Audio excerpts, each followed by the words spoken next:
Bem-vindo ao Mediunidade Simples, o seu podcast para estudos sobre mediunidade à luz do Espiritismo. Venha estudar conosco as questões cotidianas da mediunidade de forma descomplicada, leve, acolhedora e acessível a todos, conforme o Cristo nos recomendou.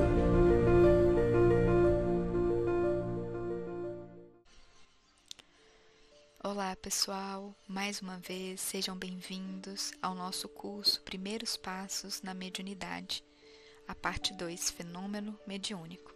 Eu me chamo Ana Carolina e hoje continuaremos, como combinamos, a falar sobre transe mediúnico, mais diretamente sobre as etapas.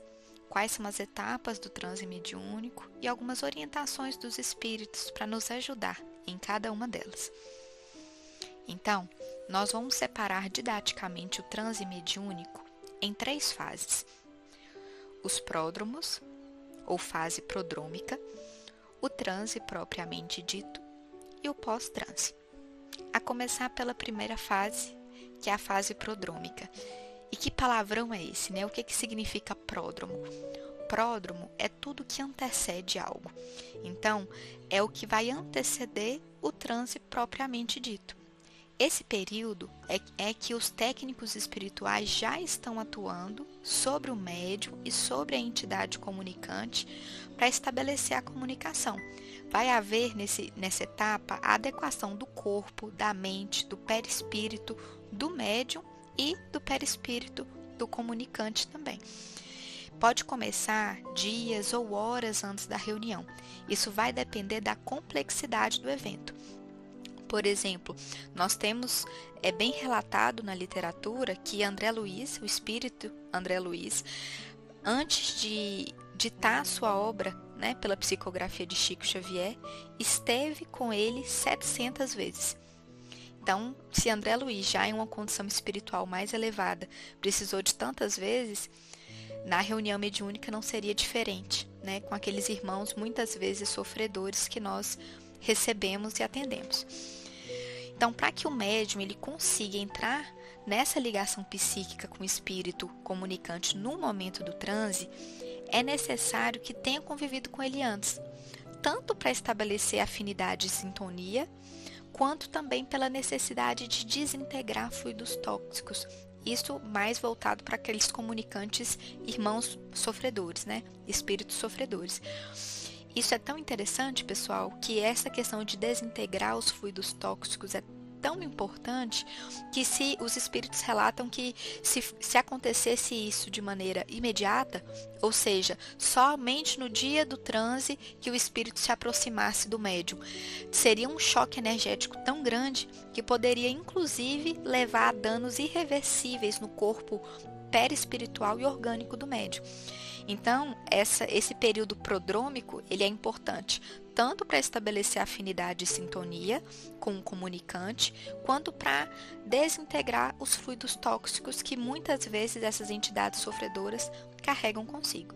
Então, o transe ele vai começar, né, lá no seu início, quando o mentor responsável pelo desencarnado localizar o médium que melhor ofereça condições para estabelecer essa sintonia, com a melhor possibilidade de afinidade. E como é que essa avaliação é feita?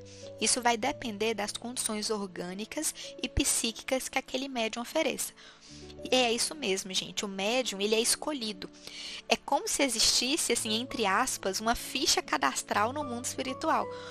E aí a equipe espiritual vai identificar aonde quer que esse médium esteja, ou grupo de médiums, né, que sejam capazes, que tenham as condições ideais para atender aquele desencarnado ou aquele grupo de desencarnados. Um exemplo muito claro disso é o que nós temos no livro Memórias de um Suicida, em que a equipe espiritual localiza no Brasil, numa região específica do Brasil, um grupo de médiuns que teriam condições de atender um grupo de espíritos suicidas. E aí é feita uma reunião no mundo espiritual com os médiuns em desdobramento para poder perguntar se eles gostariam de participar do trabalho, né, sendo muito claro quais seriam as dificuldades, como proceder, e alguns deles aceitaram e outros não. No capítulo 16 do livro Missionários da Luz, nós temos um relato muito interessante sobre essa aproximação pré-reunião mediúnica. Aqui eles relatam, nesse trechinho, que o mentor, ele conduz o espírito que vai ser atendido na reunião até a casa da médium, algumas horas antes da reunião em si, para harmonização, assimilação de pensamentos e emoções. E o espírito foi deixado na casa da médium em local de oração. E aí a gente pode se perguntar, como o Jacobson Trovão trouxe em algumas palestras dele também, será que esse espírito sofredor, sendo colocado na casa da médium, não poderia gerar um quadro obsessivo, não poderia causar desequilíbrio no lar? E a resposta é não, pessoal, porque essa situação é uma situação bem controlada. Os mentores, ou o mentor, conhecia a médium, conhecia os hábitos da médium, inclusive sabia que ela fazia oração naquele local de maneira rotineira e principalmente antes da reunião. Então, o irmão ele foi colocado num local onde os mentores confiavam que ele seria bem acolhido. E isso também nos faz pensar na importância, né, da gente cultivar a tranquilidade no nosso lar, no dia da reunião e todos os dias de nossas vidas, né? Tentar manter a paciência, tentar manter um ambiente de harmonia, de prece, de meditação.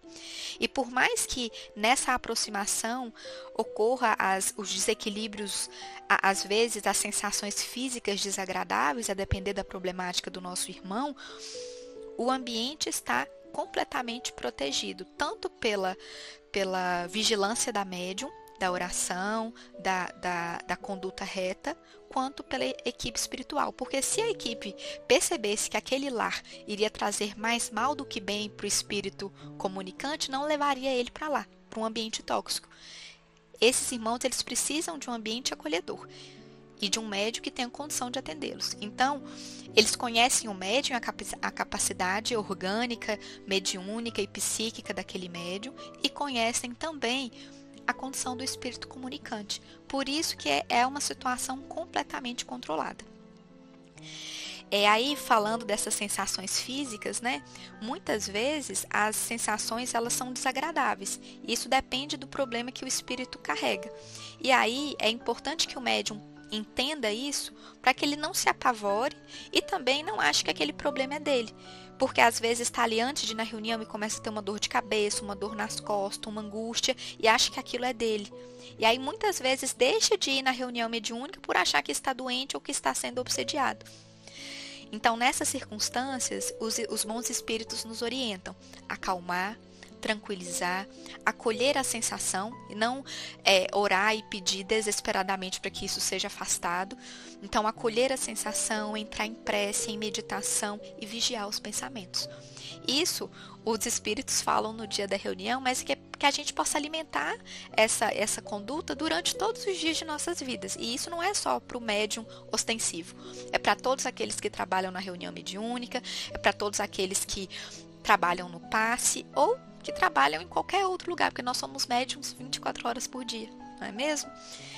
E aí, o André Luiz, no livro Desobsessão, ele traz essas dicas, né, essas orientações para o dia da reunião, que reitero mais uma vez que tem que ser todos os dias de nossas vidas, né?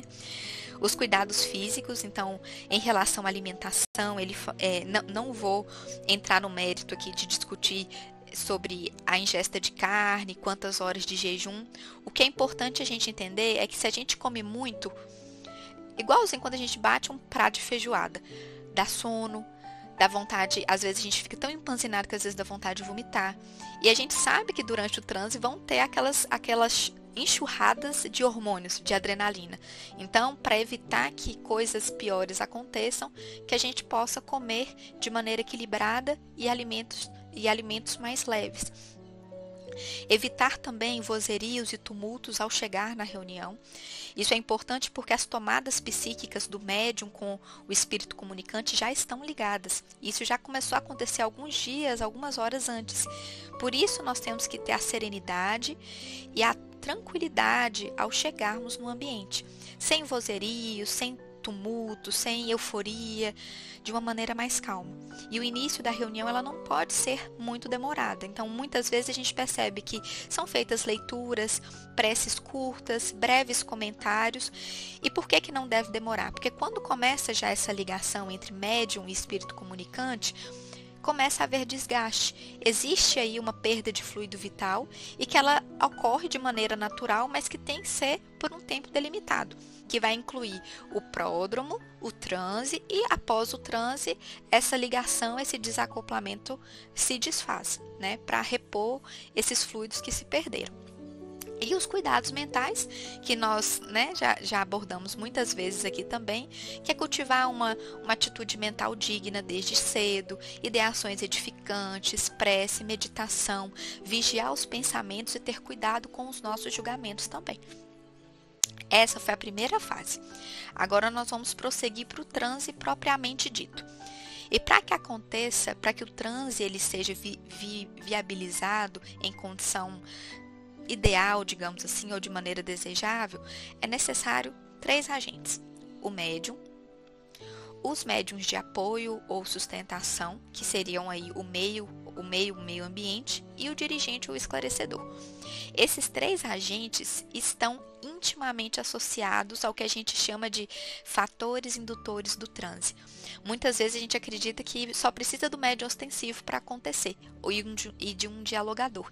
E na verdade não, é uma equipe, né? Tanto no mundo físico quanto no mundo espiritual.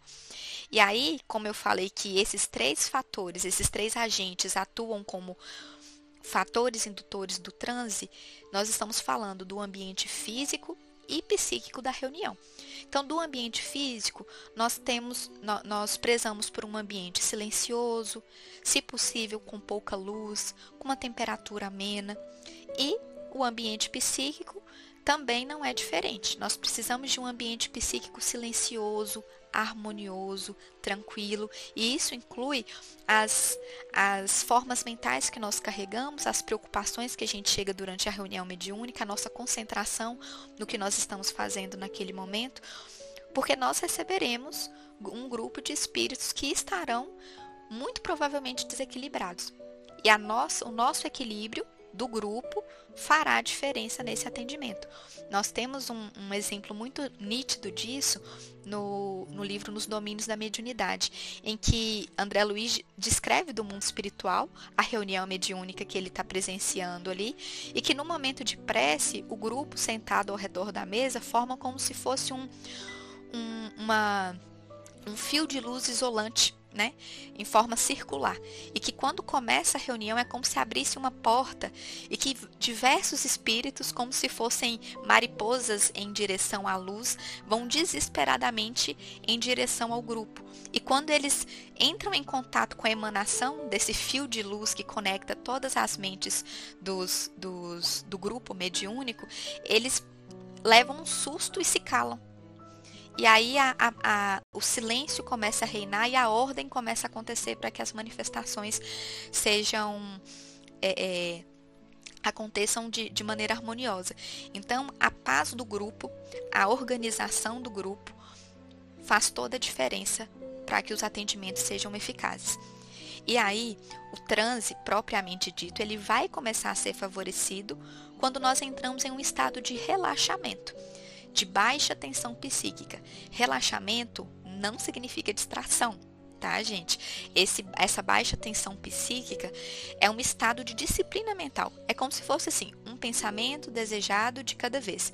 É quando a gente faz aquilo que conversamos em um outro episódio, de fechar o circuito, de uma concentração ótima, em que nós vamos permitir que ocorra a corrente contínua, a corrente mental contínua, e para conseguir também transmitir a mensagem da melhor maneira possível.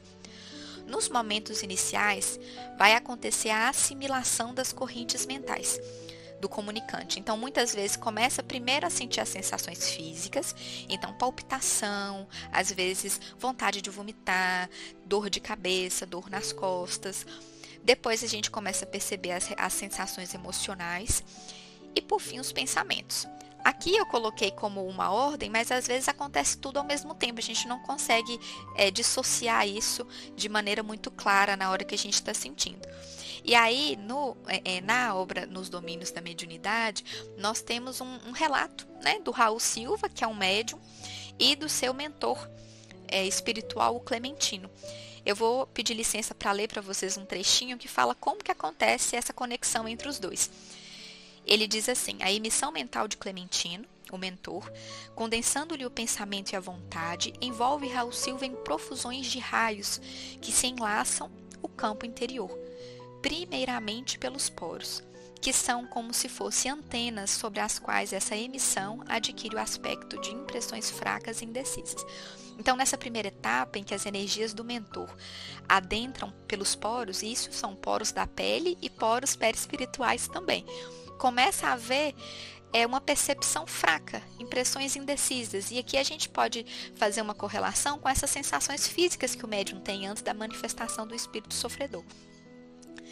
Essas impressões apoiam-se, continua ele, nos centros do corpo espiritual, que funcionam à guisa de condensadores. Atingem de imediato os cabos do sistema nervoso central e determinam vibrações criativas por meio do pensamento ou da palavra, considerando-se o cérebro como uma poderosa estação emissora e receptora, e a boca por valioso alto-falante. Então, as percepções começam de maneira periférica pelos poros da pele e do perispírito, chegam nos centros de força e depois chegam no sistema nervoso central. Então, isso justifica meio que essa ordem, né? Primeiro as sensações físicas, depois as sensações emocionais e, por fim, os pensamentos. A partir daí, pessoal, terá sintonia mental. O médium, ele começa a captar as intenções, as emoções, o estado psicológico do comunicante, e ele pode descrever isso para o grupo, né, para o dialogador, para auxiliar no atendimento. E a partir daí, nós teremos uma fase importante desse período, que é o acesso à memória do médium. Esse acesso à memória do médium pela entidade comunicante, ela pode acontecer de maneira direta, sem a necessidade de espíritos auxiliadores, quando, por exemplo, se trata de um espírito esclarecido. Ele consegue fazer esse acesso sem auxílio. Agora, quando a gente fala de entidades sofredoras, eles precisam de terceiros, né? Dos técnicos espirituais e da permissão do médium para acessar a memória. E aí, nós temos uma dificuldade aqui. À medida que o pensamento, esse passo, né, que é o pensamento do comunicante, atingir a mente do médium, para que isso aconteça, tem que atravessar uma interface, que é essa interface entre mundo físico e espiritual. E é a partir daí que a ideia original vai sofrer adaptações, tanto de vocabulário, quanto de acordo com o acervo mnemônico do médium, quanto de conhecimento e de cultura. E aí ela vai poder ser mais ou menos fiel ao pensamento original. Claro que quanto mais enriquecida e equilibrada estiver essa região, né, essa interface do médium, ele vai reproduzir com mais fidelidade a mensagem. Ele vai interferir menos no pensamento original. Mas se o pensamento do médium for indisciplinado, cheio de preocupações, medos e julgamentos, essa atmosfera ela fica turbulenta, ela fica turva e fica cada vez mais difícil de transmitir de maneira segura o pensamento dos espíritos. Então, pessoal, aqui nós temos a importância de enriquecer o nosso fio condutor, de enriquecer o nosso acervo mnemônico e principalmente a nossa moral, para oferecer um instrumento de maior qualidade para a transmissão do pensamento desses irmãos. E por fim, na terceira parte, né, na terceira fase, nós temos o pós-transe. Os espíritos benfeitores, nesse final, eles vão aplicar passes magnéticos no médium, desfazendo todas as ligações fluídicas psíquicas entre ele e a entidade comunicante. O desligamento ele não é brusco, da mesma maneira que a conexão também não é. E isso é acompanhado pelo esclarecedor. Muitas vezes ele olha para o médium, ele pergunta se está tudo bem, e observa se realmente a face dele melhorou, né? Não está com uma face de estar no período de transe. E aí, quando finaliza essa etapa, Como eu falei também no episódio anterior, alguns médiuns vão referir grande bem-estar, uma sensação de felicidade que pode ser explicado tanto por esse contato com os espíritos superiores, com essa reposição fluídica que é feita, e também pela intensa manipulação da glândula pineal, que libera esses hormônios de bem-estar. Mas a maioria também pode referir um cansaço, um desgaste, o que é natural, porque durante o transe ocorre a perda do fluido vital. E nesse final, com os passes magnéticos, tanto dos mentores espirituais quanto da equipe encarnada, se o médium solicitar, vai acontecer essa reposição. E a orientação que os espíritos nos dão dessa fase, pessoal, é que eles não recomendam que o médium ele fique forçando se lembrar do que aconteceu após a finalização da reunião, sob o risco de se manter ou de se reconectar com as sensações desagradáveis que ele sentiu durante o transe. Não que o espírito vai voltar para perto dele, não. Mas às vezes, só dele ficar rememorando aquilo, ele vai trazer aquelas sensações físicas e emocionais de volta. Então, a orientação é que mantenha a mente alerta, vigilante, que dessintonize, né? Abrir o circuito, como a gente já falou. E aí, um sono adequado, uma alimentação tranquila, uma atividade física, um descanso revigorante costuma ser suficiente. Essas são as 3 fases do transe. E para finalizarmos, é importante lembrar que essa interação que acontece entre duas mentes é uma interação psíquica terapêutica. E aqui eu não me refiro à terapêutica só para a entidade comunicante. É para todos. É para a dupla, médium, espírito comunicante, mas também para todo o grupo. Porque vocês podem perceber que as questões que ressoam, que a gente atende como médium ostensivo, como dialogador, como médium de sustentação, ressoam em nós. E se a gente não percebeu ainda, é bom a gente começar a observar. Porque a dor do outro geralmente se conecta com uma dor nossa. E ali é um aprendizado para todos, para todos. A questão dessa interação, ela é tão benéfica para as duas partes que nenhum dos dois sai como antes. O espírito sofredor não sai do transe como ele entrou, da mesma maneira que o médium também não sai como entrou, porque existe uma justaposição psíquica. E aí, quando a mente desequilibrada, sofredora do espírito, entra em contato com a atmosfera psíquica do médium e ela está harmoniosa, sintonizada com o alto, ajuda a organizar o pensamento, a equilibrar o pensamento do espírito. Muitas vezes, por exemplo, um espírito suicida, ele fica numa monoideia, repetindo a cena do suicídio e a dor do suicídio por muito tempo. E aí, no choque das atmosferas psíquicas, ele consegue reorganizar o pensamento. E aí quebra essa monoideia e ele começa a raciocinar de novo, abrindo espaço para que a espiritualidade possa agir. E aí, nessa troca, nessa mescla, o médium também transmite paz, consolo, harmonia para o sofredor. Por isso que nós precisamos também cuidar de nós, para que nós possamos transmitir aos nossos irmãos a paz, a tranquilidade que nós desejamos para nós. E de fato, pessoal, se a gente for parar para pensar na questão do estudo, o estudo em si ele não afeta o fenômeno mediúnico, que como a gente já explicou é um fenômeno neurofisiológico, é algo que acontece, né?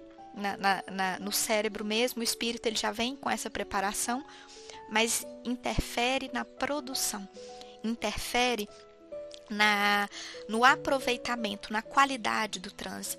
Então, quanto mais dedicado nós estivermos, menos nós vamos interferir na mensagem inicial. Quanto mais treinarmos, menos nós vamos interferir no pensamento original e oferecermos um melhor trabalho para a equipe espiritual, facilitando o trabalho deles em vez de dificultando. Por hoje é isso, pessoal. Eu agradeço muito a escuta de vocês. Qualquer dúvida pode mandar aqui no nosso chat. Fiquem com Deus. Um grande beijo.